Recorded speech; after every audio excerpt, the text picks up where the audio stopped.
MOSFET check करून बघणार आहोत. आता हा मॉसफेट आहे, याचा नंबर आहे Z44 मॉसफेट. दोन मी आणलेले आहेत, एक चांगला आहे आणि एक खराब आहे. खराब आहे तो जळलेला आपल्याला वरून दिसतोच आहे तरीसुद्धा. आता हा खराब चेक करत असताना मीटरवर फुल डिफ्लेक्शन प्रोब मी उलट सुलट केल्या तरीही फुल डिफ्लेक्शन तो दोन्हीकडे दाखवतो आहे. बघा, कुठून कसंही घेतलं तरी डिफ्लेक्शन आपल्याला तो दाखवतो आहे. याचा अर्थ हा खराब आहे, शॉर्ट आहे. आता हा मॉसफेट, ह्याच्या एकेका लीडवरून मी चेक करतो आहे. इथे मला काय डिफ्लेक्शन मिळत नाही. प्रोब चेंज केल्या,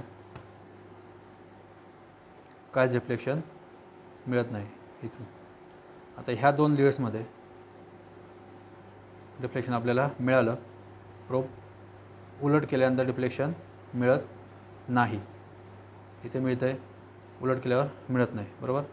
आता या ठिकाणी हा त्याचा गेट, ह्याला मी ट्रिगर करतो आहे माझ्या हातातली प्रोब वापरून.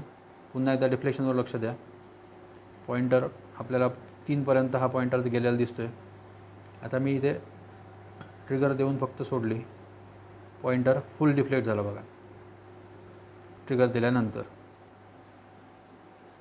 मगाशी उलट सुलट आपल्याला डिफ्लेक्शन दाखवत नव्हता, एका बाजूने दाखवत होता, आता दोन्ही बाजूने दाखवतो आहे. याचा अर्थ हा आता ऑन झाला आहे. ह्याला मी परत रिसेट करतो आहे. परत पुन्हा आपण बघू. या ठिकाणी रेड आणि ब्लॅक प्रोबला काहीच डिफ्लेक्शन रेड आणि ब्लॅकला डिफ्लेक्शन मिळत नाही. उलट केल्यानंतर मिळतं आहे, परंतु ते 3 पर्यंतच येतं आहे. ट्रिगरिंग पल्स दिल्यावर 0 आणि दोन्ही साईडने डिफ्लेक्शन मिळतं आहे. या प्रकारे हा मॉसफेट आपण चेक करू शकतो. एकदा ऑन झाल्यानंतर तो ऑन स्थितीमध्येच राहतो. हा आपण खराब एक चेक केला.